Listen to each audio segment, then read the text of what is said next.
Lina Bobardi considerava que o Brasil tinha um pré-artesanato, nunca chegou a desenvolver um artesanato com corpos sociais, corporações de ofício, como ocorreu na Europa. Isso porque ela observou essa produção no norte, com a sua vivência no norte e no nordeste do Brasil, no cotidiano das pessoas. Quer dizer, ela via a produção, essa produção artesanal, como arte popular também, arte do cotidiano, como que esses objetos eram feitos a partir de falta de materiais, poucos materiais, uma condição de vida muito precária. Então ela via isso como uma produção de objetos, quase como uma resistência cultural frente àquelas condições difíceis. Então, a partir dessa observação, ela sempre defendeu essa aparição, o reconhecimento dessa ação cultural através dos objetos do cotidiano, essa cultura material brasileira, como uma produção ligada ao cotidiano, objetos que fazem parte da vida. Sendo assim, qualquer apropriação folclorizante ou que se distancie dessa verdade desses objetos, tratando eles de uma maneira exótica ou como um objeto isolado dessa sua realidade cotidiana, ela via como uma folclorização extremamente inapropriada para isso. E eu acredito que depois da exposição da Bahia no Ibirapuera, que ela fez junto com Glauber Rocha, Martim Gonçalves, que foi um momento muito forte de apresentar esse universo cultural frente a uma arte mais erudita, que era a própria Bienal que acontecia na época, em 1959, em São Paulo, ela vai para a Bahia, desenvolve o Museu de Arte Moderna da Bahia e cria o Museu de Arte Popular no Solar do Unhão. Acho que esse projeto do Solar do Unhão é um exemplo máximo para a gente poder entender essa apropriação, essa consideração e valorização que ela tinha para essa produção popular. E dentro desse museu, ela propõe, quer dizer, a primeira exposição chamava-se Civilização Nordeste, onde ela apresenta um universo muito grande de objetos recolhidos em feiras, recolhidos nos estados do Ceará, do Pernambuco, onde se visualizava justamente essas soluções criativas feitas com materiais reciclados e que eram uma maneira de encontrar uma possibilidade e reconhecimento de um saber fazer primitivo, até de certa forma, existente na cultura brasileira miscigenada, para poder pensar as bases de uma industrialização nacional. Era um projeto de civilização. Naquele momento o Brasil ainda não estava totalmente industrializado, então ela propõe uma reflexão profunda de conhecimento, de inventariar toda essa produção. Era um museu que, além de lidar com essa questão dos objetos, lidava também com arte. Ele inaugura uma exposição de arte popular junto a uma produção dos artistas modernos, contemporâneos desses estados também, de Pernambuco, Ceará e Bahia.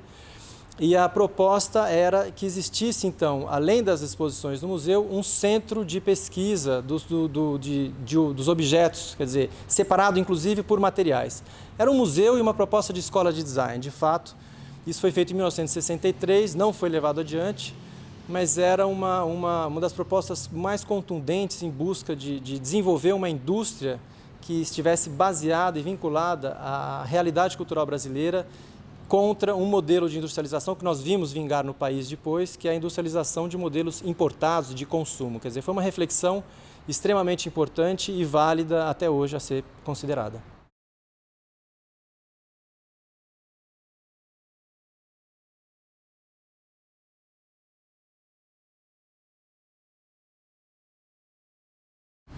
A convivência entre as pessoas dentro das obras de Lina é sempre algo que me chama a atenção. Os espaços são projetados para o uso coletivo, promovendo assim uma vivacidade permanente.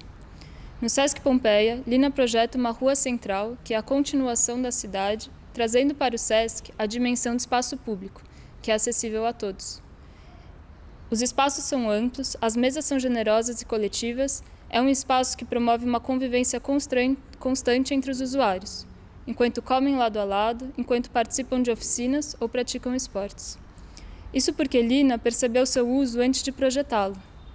Ela frequentou a antiga fábrica aos finais de semana, quando os moradores do bairro faziam livre uso do espaço e vivenciou sua espontaneidade, podendo depois delicadamente ampará-la em seu projeto. Assim, o uso desse espaço flui até hoje, e muito provavelmente fluirá enquanto existir. É um projeto que ampara a naturalidade do cotidiano.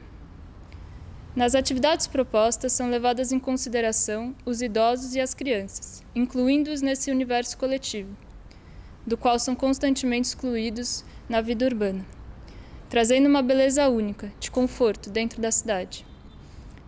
O vão livre do MASP é a síntese de um espaço versátil, sempre cheio de gente, realizando diversas atividades. É um espaço que abriga, sem restringir a um tipo de uso nem público. É um espaço político, por ter a localização e as dimensões que tem.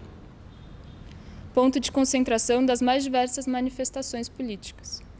Principalmente, é um lugar que dialoga com a cidade, que permite vê-la. Algo inédito para um museu de arte, que normalmente é fechado em si mesmo. Por fim, a Casa de Vidro também promove um tipo de convívio único. O habitante se vê obrigado a conviver com a natureza, que rodeia e invade a parte social da casa. Esta tem o piso de pastilhas de vidro azul claro, da cor do céu, que reforça a sensação de estarmos flutuando entre as copas das árvores. É onde o convívio social se dá, onde devemos estar abertos aos outros. Também era o local de trabalho de Lina, onde projetava. Depois vem a parte íntima, de construção convencional, que abriga e conforta, onde as janelas são mais modestas e o convívio é voltado ao indivíduo.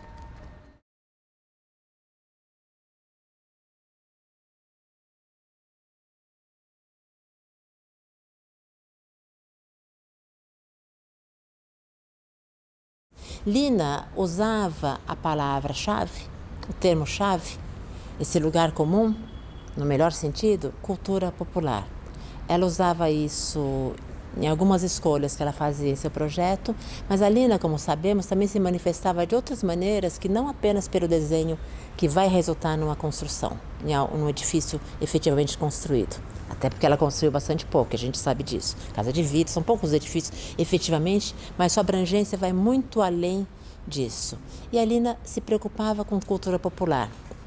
E aí, muito se diz que a Lina tinha um olhar antropológico, e me parece que sim, mas era um olhar antropológico que ela mesclava com seu olhar de arquiteta, é claro.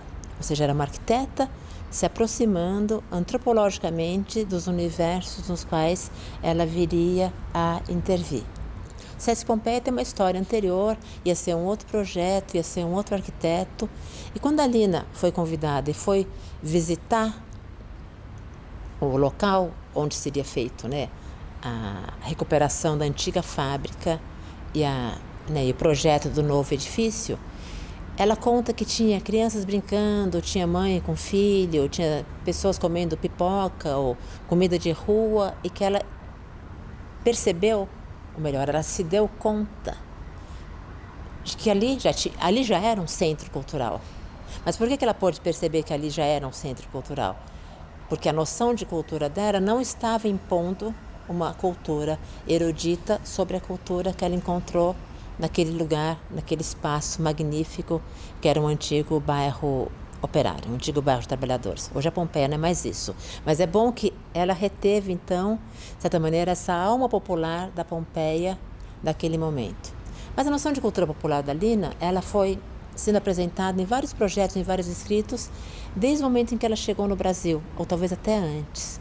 Eu tenho um pouco a hipótese de que cultura popular é para ela um tema de encontro entre dois mundos. Lina era dividida entre dois mundos. Dividida, uma divisão que ora se reconciliava, ora se afastava novamente. Ela se abrasileirou sem nunca deixar de ser italiana. E o que isso tem a ver com cultura popular? É que não é corriqueiro, eu não vou dizer que não é comum, nem que não seja desejável, mas não é corriqueiro que um arquiteto que se diz moderno, que se apresenta filiado ao chamado movimento moderno, coloque a cultura popular como alguma coisa importante. Se a gente pensa na arquitetura moderna dos chamados pais fundadores, estou pensando na geração do Le Corbusier, nessa geração de quem nasceu em 1880 e algo, 1885, 1887, geração do Gropius, do Corbusier, eles não estavam preocupados com cultura popular ou coisa parecida, até porque eles preconizavam um homem universal.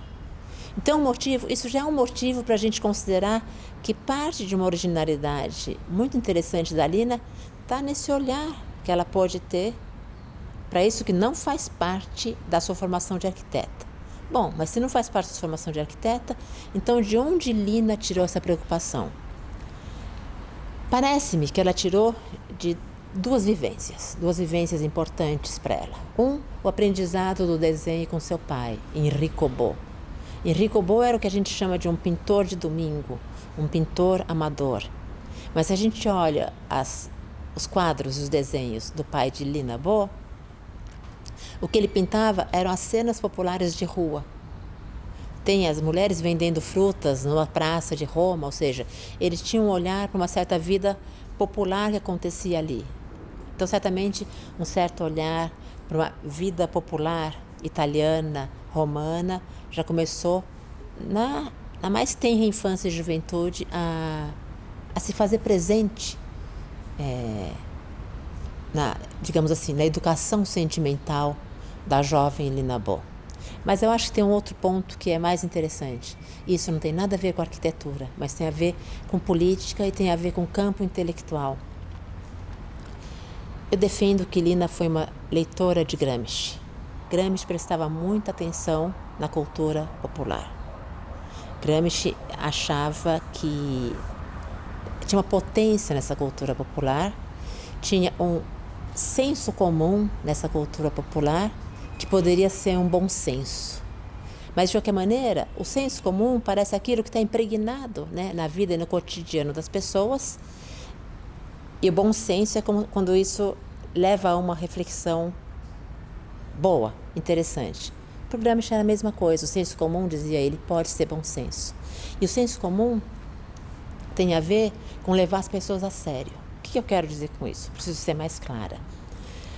Tem uma aula que a Lina dá, logo que ela chega na Bahia, em 1958, que ela fala: todo homem é filósofo. Isso é uma frase do Gramsci.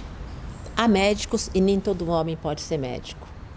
Há engenheiros e nem todo homem pode ser engenheiro. Mas todo homem pode ser filósofo, porque todo homem pode pensar. Ou seja, não é muito interessante que a Lina tenha tomado este trecho de um livro do Gramsci, livro que ela tem, todo anotado na sua biblioteca na Casa de Vidro, para apresentar para um universo de alunos de arquitetura na Bahia em 1958? Quais são as consequências de alguém achar que todo homem pode pensar? Com isso, ela não está abrindo mão do seu lugar de arquiteta e dizendo, então, que os construtores ou quem estiver trabalhando com ela vai resolver as incumbências às quais ela foi designada para resolver. Mas ela está admitindo que todo homem pode pensar. Se todo homem pode pensar, todo homem deve ser levado a sério. Nem todo homem saberia ser um arquiteto ou um museógrafo como ela, mas todo homem saberia pensar e absorver a proposta dela. Ou não, isso não seria necessariamente um problema.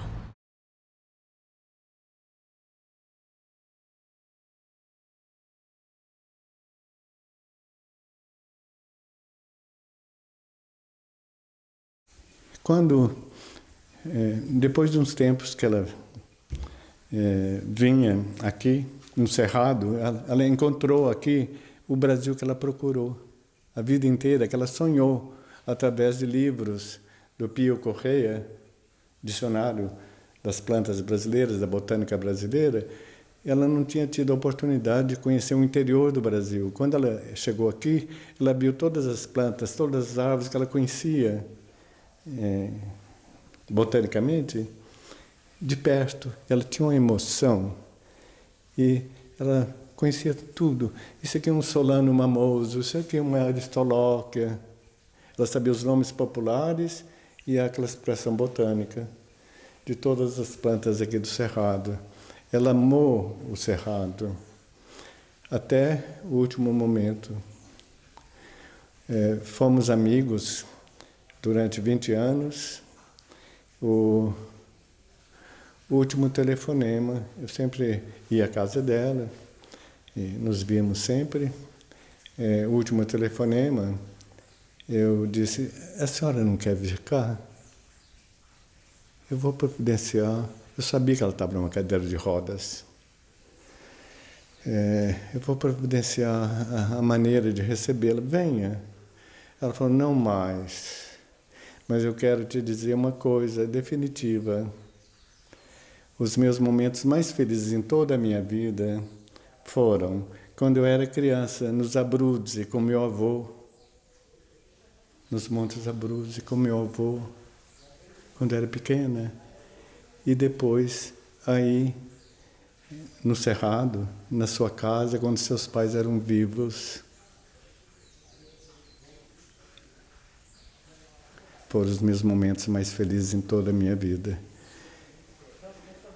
Eu coloquei o telefone no gancho, assustado, porque me veio a sensação de que ela nunca tinha sido feliz. Porque aqui eram momentos que para nós era comum.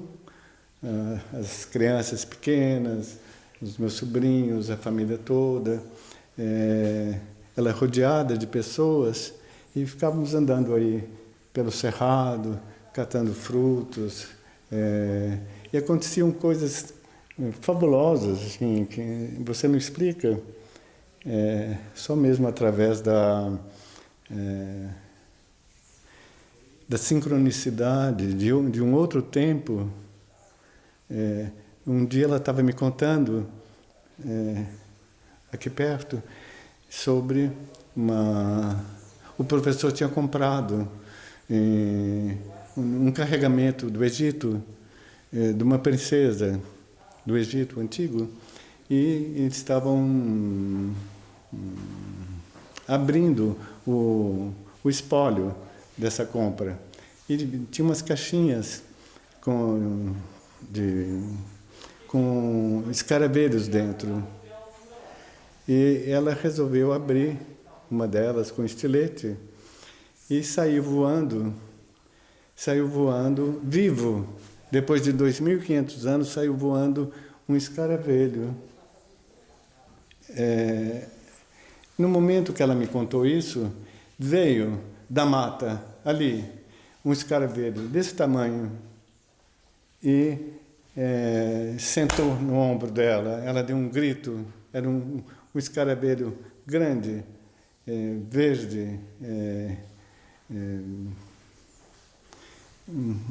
enorme, maravilhoso. O tempo todo que convivi com Dona Lina, sempre tiveram acontecimentos assim, inexplicáveis.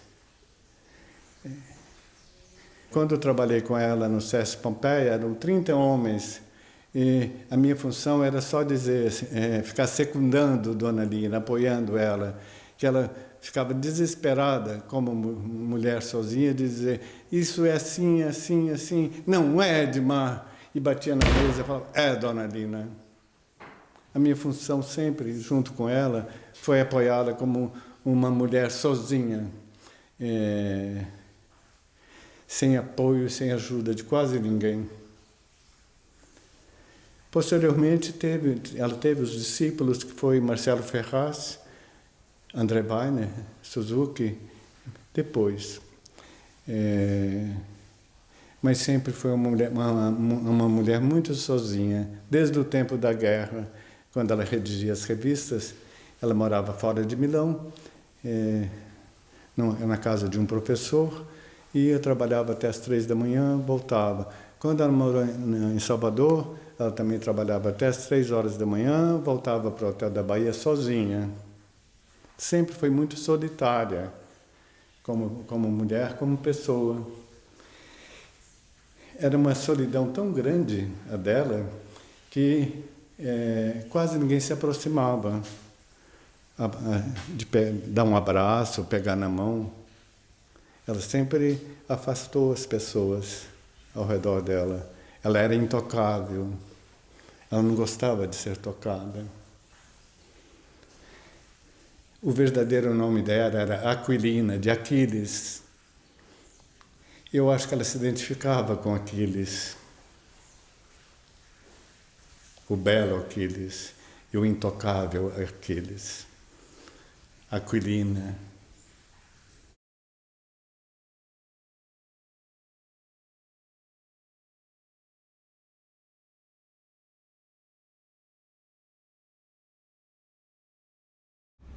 É muito difícil que o mundo viva sem poesia. E para a Lina era também muito difícil uma arquitetura, pensar uma arquitetura sem poesia. Na verdade, o trabalho, pensar a arquitetura como poesia é fundamental. Arquitetura e poesia deveriam ser uma coisa só. No universo intelectual e criativo de Lina, a poesia entrava como arquitetura, com exatidão, com precisão, com rigor, com economia de meios, algo que tocasse muito fortemente a alma das pessoas, a alma dos usuários, a alma das pessoas que iriam frequentar a sua arquitetura, como a poesia toca as pessoas. A verdadeira poesia é feita de economia, é feita de síntese, é feita de emoção, é feita de precisão e rigor.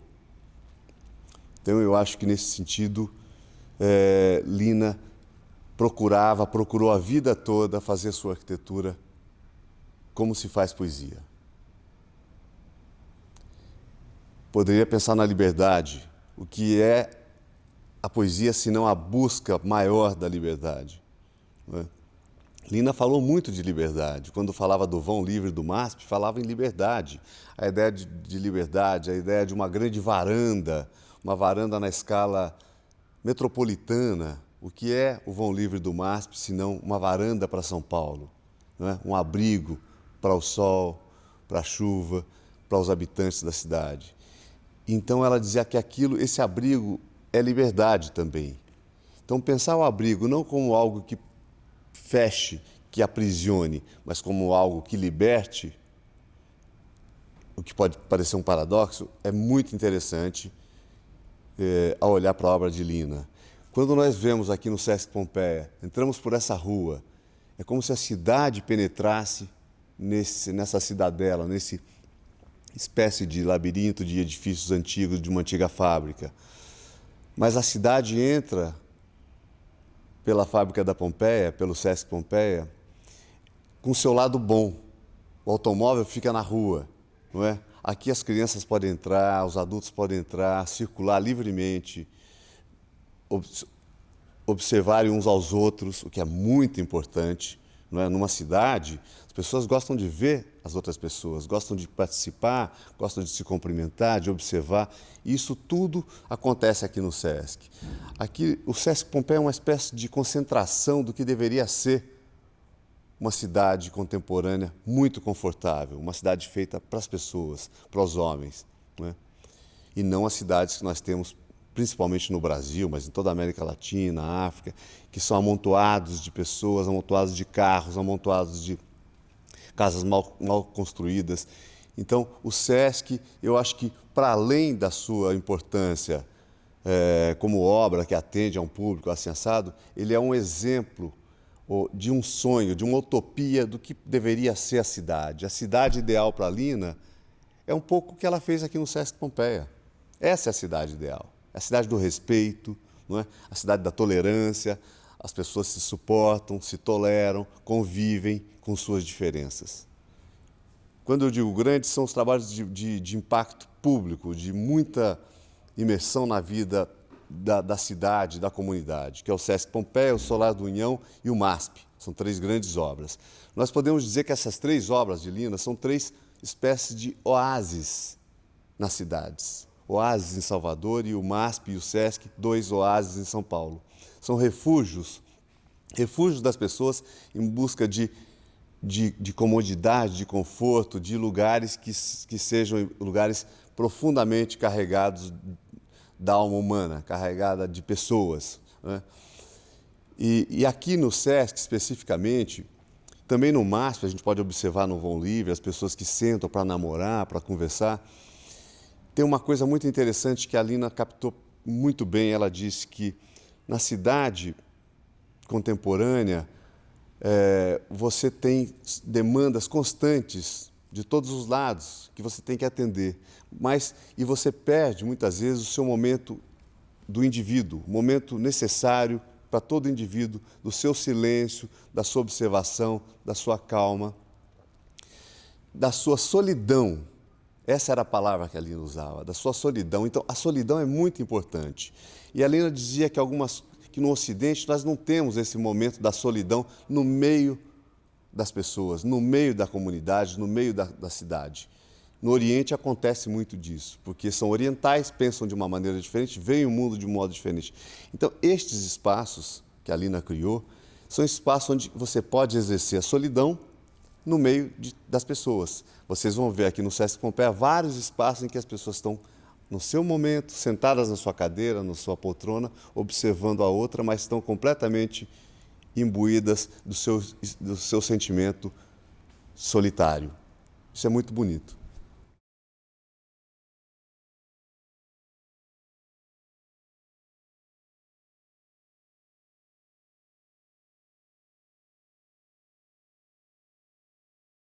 Posso parlare sulla costruzione delle idee di Lina. È una costruzione personale che si verifica soprattutto in Brasile. Lina ha passato un periodo difficile in Italia, un periodo occupato dalla guerra. Lei era molto giovane ancora, lavorava nelle edizioni, si confrontava con le persone, tuttavia non aveva avuto la possibilità di creare delle idee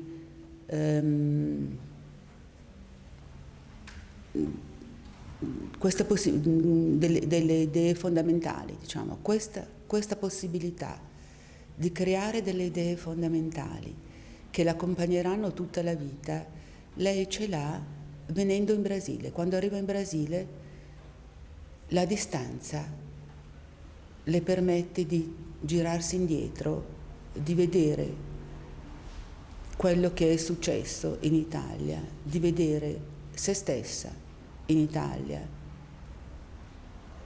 e di confrontarsi con questo passato e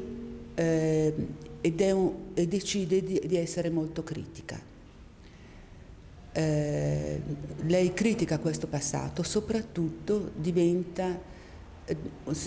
sceglie di essere intransigente. Questa intransigenza lei la porterà avanti per tutta la vita, a volte un po' meno, a volte un po' di più, ma è qualcosa in cui lei crede profondamente e che orienta la sua maniera di essere e la sua maniera di pensare. È anche un prodotto dell'orgoglio, in un certo senso, però è soprattutto una posizione etica.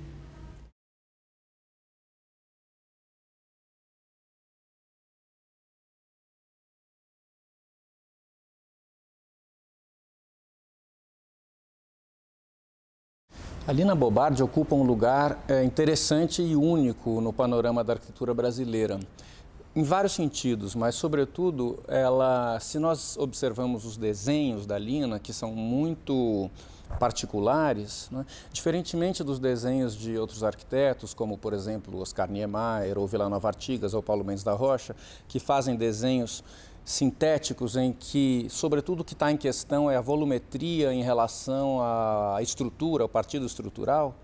No caso da Lina, não é disso que se trata, não é?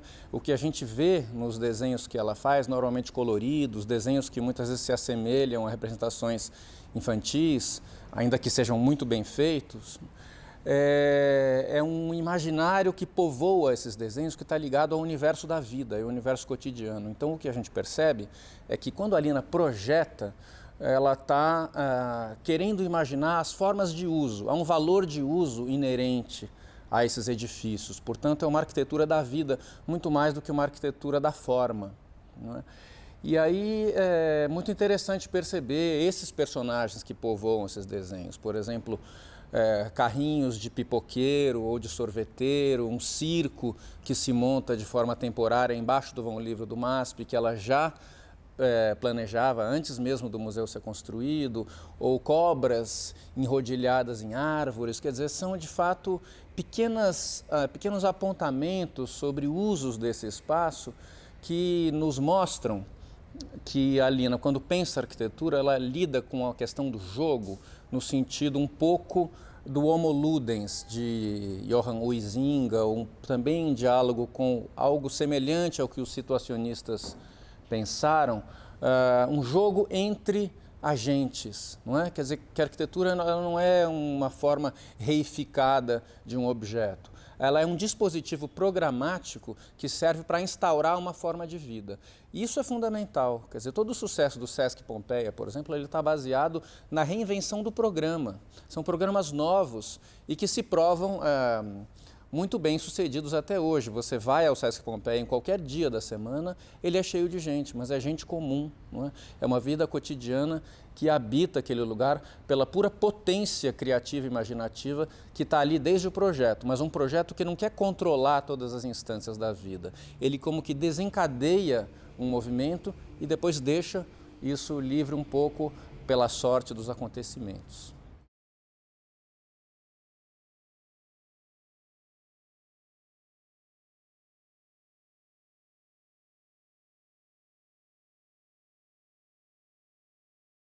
Dentro dos conceitos todos que ela desenvolveu voluntariamente ou involuntariamente, a gente pode falar das práticas populares e que é algo que se intensifica na medida em que ela conhece o país e que ela conhece o seu interior. Obviamente, isso acontece pelo seu olhar estrangeiro e cresce ao passo que ela invade o interior do país a partir da sua experiência inicial nas grandes cidades, do encontro com o Rio de Janeiro e depois a convivência com São Paulo. A partir disso, ela percorre o Nordeste e vai, lá nos últimos anos da sua produção, concluir uma das suas obras de crítica mais contundente no interior de Minas Gerais. Isso tudo acontece inicialmente pelo seu olhar estrangeiro, seguido por uma resistência enorme que, obviamente, como experiência popular, é experimentado já na Itália, logo durante a sua formação e logo após a sua formação. Isso vai se intensificando à medida em que ela conhece o povo brasileiro e a gente poderia falar da cultura popular. Essa experiência com as práticas populares, ela se inicia principalmente por essa resistência, seguida pela convivência que ela se dispõe, conhecendo o povo, numa prática que ela é cultural, mas ela também é técnica antes de tudo e arquiteta se colocando como uma arquiteta moderna. Ela entende que ela é um ator técnico nesse arranjo todo e a partir dele ela dá respostas que constroem algo que eu entendo quase que como um espelho aos brasileiros, aqueles que vivem aqui, que passam a perceber algo que eles nunca haviam conhecido. E só esse olhar externo, só a força do estrangeiro e da resistência seriam capazes de construir, a partir dessa sensibilidade enorme que ela mostra em seus projetos. E é cada um dos projetos da sua obra a gente poderia entender essa prática popular, mas ele chega num ponto máximo, quem sabe, com o projeto da Igreja Divino Espírito Santo do Cerrado, aonde ela entende que a experiência popular pode gerar um fruto decisivo para aquilo que ela acreditava ser o país coerente com a sua história, com o seu desenvolvimento histórico, com o seu desenvolvimento econômico, social e cultural.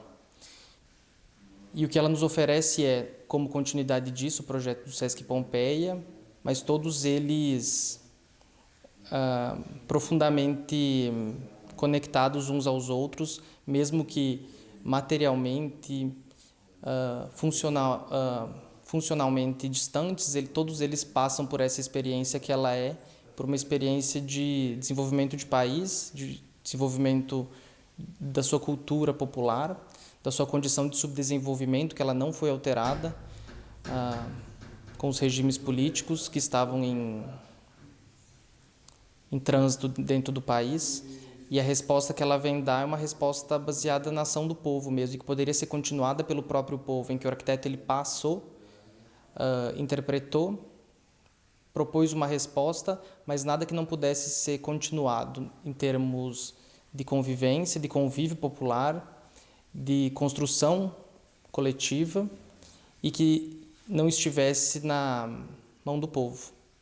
É isso que ela nos ofereceu, esse grande espelho para que a gente continuasse construindo um país mais coerente com a sua história.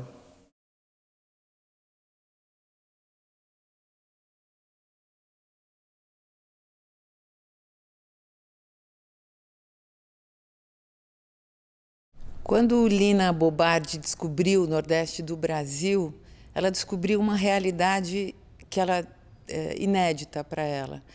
Com muito poucos recursos, as pessoas tinham que sobreviver numa situação ecologicamente, socialmente, economicamente muito dura, muito difícil. E para sobreviver, elas criavam e continuam criando em alguns lugares tecnologias e maneiras de viver com muito pouco, com quase nada, com restos, com o lixo. E a partir dessa observação de quão rica era a criatividade popular dessa região, do povo dessa região, um povo muito sofrido, mas ao mesmo tempo muito forte, cheio de referências ainda medievais que guardou ao longo dos séculos, por estarem muito isolados no Brasil, Lina descobriu ali uma possibilidade de fazer com que a indústria nascente brasileira, a indústria do design e tudo mais, observasse toda essa maneira de pensar os objetos, pensar a vida com rigor, simplicidade e poesia, para inspirar, de certa forma, e fazer refletir sobre o que se queria e o que poderia ser um design brasileiro, o que poderia ser uma indústria brasileira autóctone. Não que fechasse os olhos para o resto do mundo, porque isso seria ridículo. Lina não tinha essa visão, ela era uma mulher erudita que conhecia tudo. Mas, olhando para as nossas raízes, que eram muito ricas, as raízes indígenas, as raízes negras, e tudo que nos fez como povo, como nação. Então, a Lina mergulhou fundo nesse universo e daí tirou uma seiva muito forte. Isso ela usou de uma maneira política, como um gesto político, ela expôs isso para uma burguesia, para uma alta sociedade e para uma mídia preocupadas em macaquear o que era feito na Europa e nos Estados Unidos. Naquela época, mais Europa do que Estados Unidos. E ela dizia, não, o Brasil tem que se mirar na sua própria história e refazer a sua história a partir do que repercute na sua alma, na alma do povo brasileiro. E ela desenvolveu esse trabalho, havia uma preocupação de desenvolver economicamente esse trabalho, junto com Celso Furtado, na Sudene, um projeto de Nordeste, um projeto de Brasil.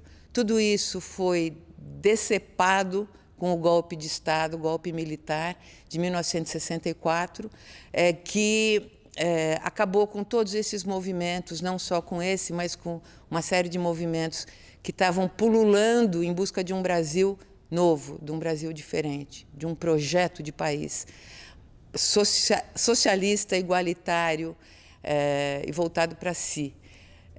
Lina foi perseguida, todo esse projeto foi para o espaço, os principais intelectuais e pessoas voltadas para esse trabalho tiveram que sair do Brasil, foram exiladas, foram presas, foram mortas, e o Brasil tomou um rumo que é o contrário do que Lina desejou. Depois, Lina quis publicar um livro sobre esse momento, sobre essa experiência, que era o Tempos de Grossura, e depois de ter organizado todo o material, com as fotos, a documentação de um Brasil que existiu e já estava deixando de existir, mas que tinha ainda uma potência, Lina disse, não, isso tudo vai cair no vazio, o Brasil não vai entender, as pessoas vão confundir isso com folclore. E o horror que a Lina tinha era de confundir cultura verdadeira com folclore, que mumifica, congela, frisa no tempo e no espaço algo que era vivo e que, de certa forma, ainda continua vivo em alguns lugares do Brasil.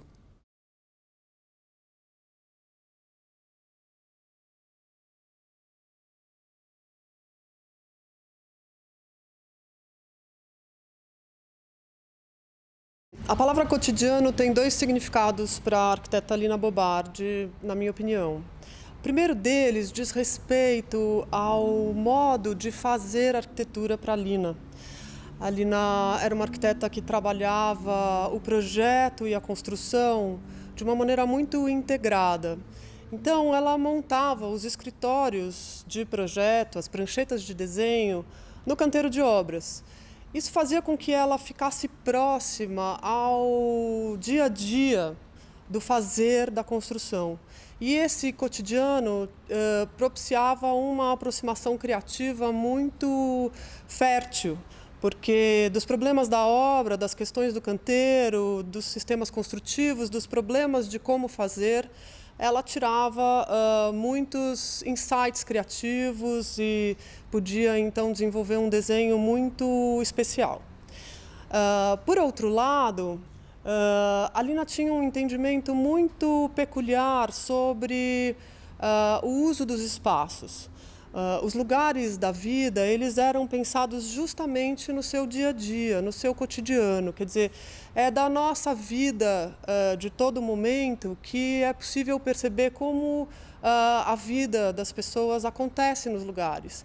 E essa percepção, ela era um alimento muito fértil para o projeto. A gente pode ver, por exemplo, os espaços do Sesc Pompeia, como eles são ricos nas oportunidades em que a vivência daquele lugar nos dá. Uma certa posição de autonomia e liberdade irrestrita em relação à convivência dos espaços. E isso se dá por uma percepção de que a vida acontece a todo momento, a todo dia, que não existem só situações especiais das quais a gente pode tirar proveito para pensar arquitetura.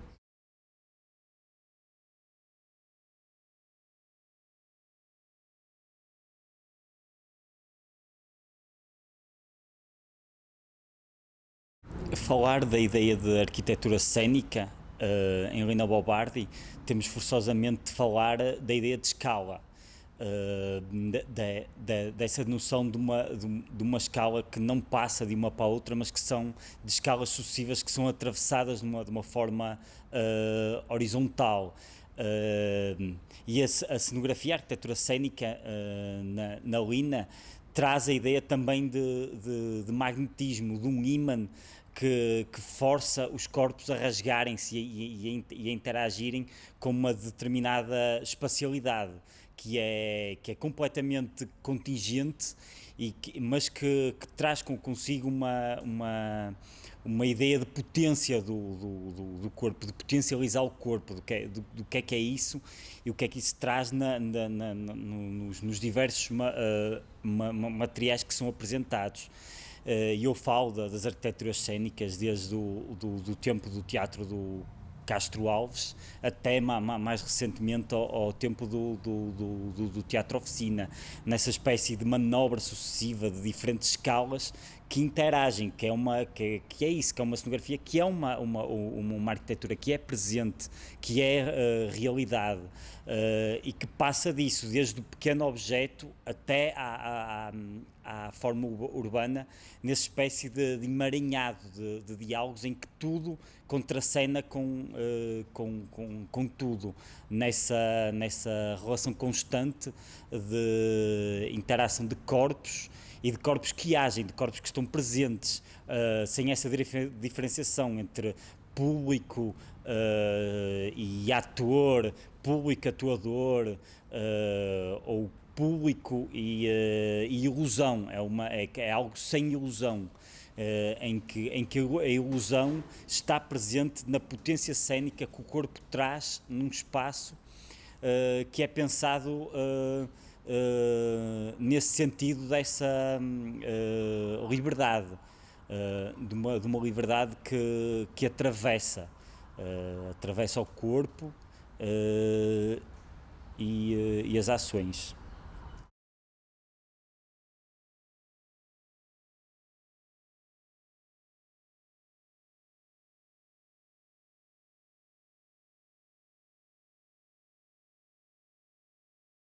Para a Lina, a cenografia tem dois aspectos importantes para nossa reflexão. O primeiro é a sua própria prática na concepção de peças teatrais, de cenografia e de figurinos, personagens para peças teatrais. Isso é algo que ela pratica, principalmente a partir de Salvador e depois nos anos 60 e 70, em várias peças de vanguarda aqui em São Paulo.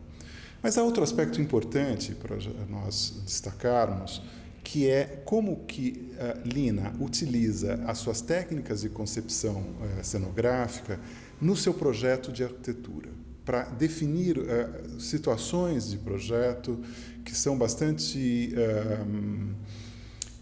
previstas, né, de como que as pessoas se comportariam, de como as pessoas viveriam os seus projetos. Então, há desenhos desde do início da concepção, que são feitos com belíssimas aquarelas, no qual ela cria cenas, quase cenas como cenografias, né, de uma peça de teatro, no qual as pessoas aparecem se movimentando, vivendo situações de cotidiano, e que criam a atmosfera que depois estará presente na obra realizada, mesmo que as formas que se desenvolvam da sua arquitetura entre essa concepção original e a obra concluída, que essas formas tenham se modificado um pouco por necessidades técnicas.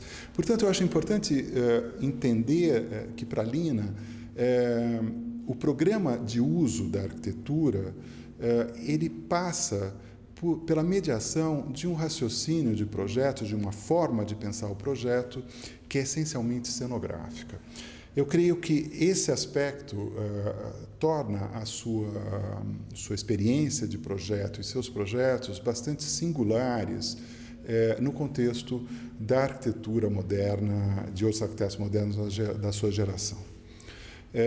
Por outro lado, o seu trabalho com a cenografia de fato, de teatro, com diretores, principalmente com o Zé Celso, ou sua proximidade com Flávio Império, bem mais jovem do que ela, mas também bem avançado e inovador na cenografia, aproximam Lina de um pensamento bastante essencial em relação às formas e usos de material.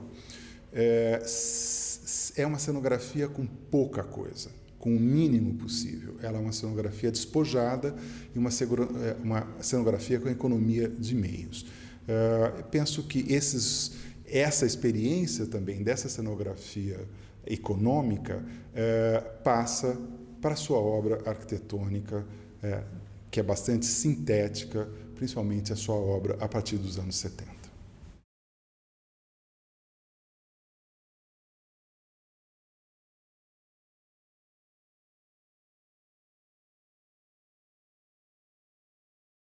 Para uma arquiteta moderna como a Lina, uma arquiteta que chegou a escrever numa conversa com Bruno Zevi, que o arquiteto deve levar a arquitetura aos seus limites técnicos, a construção da estrutura pela Lina é um pouco ambígua. E eu vou dar dois exemplos. O primeiro exemplo é o próprio edifício do MASP, que é um projeto que começa em 57. E esses primeiros esboços que a Lina faz em 57 são esboços que mostram um grande volume, um volume extenso na sua largura, opaco, com incrustações de plantas e suspenso por uma viga invertida, que é apoiada em duas colunas. Como se fosse, na verdade, uma ruína suspensa. O segundo exemplo seria o projeto chamado Viaduto Tobogã, que é de 81 e foi um projeto para um concurso que acabou não sendo realizado. Nesse projeto, a Lina desenha um viaduto em estrutura metálica, apoiado em colunas que aparentemente são metálicas, mas na verdade elas são cores ou cores de concreto armado envoltos, encamisados por uma estrutura de concreto e parecem raízes na sua ponta. Ou seja, é a referência de alguma coisa que é da natureza. Quando Lina já havia dito que a arquitetura é o gesto do homem que não tem nada a ver com a natureza. Portanto, a estrutura, quando a gente fala de uma estrutura da Lina, a gente pode pensar de uma outra forma. É muito mais uma poética que ela constrói e que a gente poderia até pensar num espaço relacional, um espaço em que os elementos estruturais e formais, eles se relacionam entre si, com os homens e os homens com o seu entorno.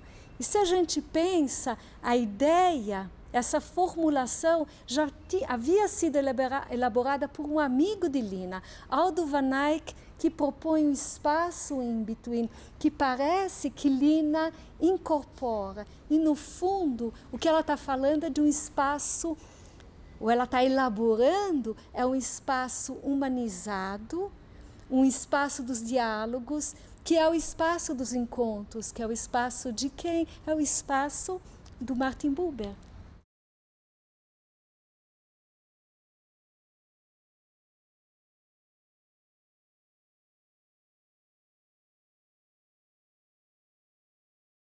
Lina quase nunca usava a palavra utopia. Sempre alertava para palavras que tinham sido desgastadas pela generalização de um mau uso, e utopia era uma delas. Quando tinha que usar qualquer uma dessas, sempre tinha uma explicação sobre qual o contexto que estava usando e a raiz original da palavra em sua verdadeira acepção. Várias palavras obrigavam Lina a esse cuidado. Acadêmico, por exemplo, associado a uma postura não moderna, com ranço. Erudito serve apenas para afastar, distanciar e muitas vezes para dissimular. Popular usava, mas com muita parcimônia e muita explicação sobre qual o contexto. Nacional sempre explicava que não era para confundir com o equívoco do nacionalismo. Tradição, aí não usava porque ficou só com sentido retrógrado. Cultura, significava tanta coisa que acabava por significar nada. Serve também para afastar. Romântico, ela dava explicações sobre a origem filosófica desta e para o que estava empregando, sempre com aulas impressionantes, erudita que ela era. Arte, artista, é a vice-campeã e clássico, a campeã em equívocos de mau uso. Enfim, ela tomava um cuidado enorme com a definição, o conteúdo e a conceituação de cada coisa que falava. No lugar de utopia, que estava desgastada tanto pela esquerda quanto pela direita, que não passava de um sonho irrealizável, acrescentado do mau uso do romântico, um sonho romântico irrealizável, o romântico empregado da maneira que ela com certeza detestava, ela usava provocativamente um sonho humano digno, maravilhoso. A provocação é evidente, porque ela repetia, insistia no sonho, mas acrescentava o humano e o maravilhoso. Dizia isso, por exemplo, a respeito do movimento moderno na arquitetura e que não conseguira se completar por culpa da reação advinda, principalmente dos países ricos, com exuberância, luxo e desperdício. Mas a luta dos modernos tinha sido heróica. Ainda vale a pena continuar lutando, porque a batalha perdida ainda voltaria na forma de uma guerra ganha. Exatamente a mesma coisa ela dizia sobre a Bauhaus, o sonho maravilhoso de que um dia haveria objetos dignos e bem feitos para todos. Daí a sua proposta.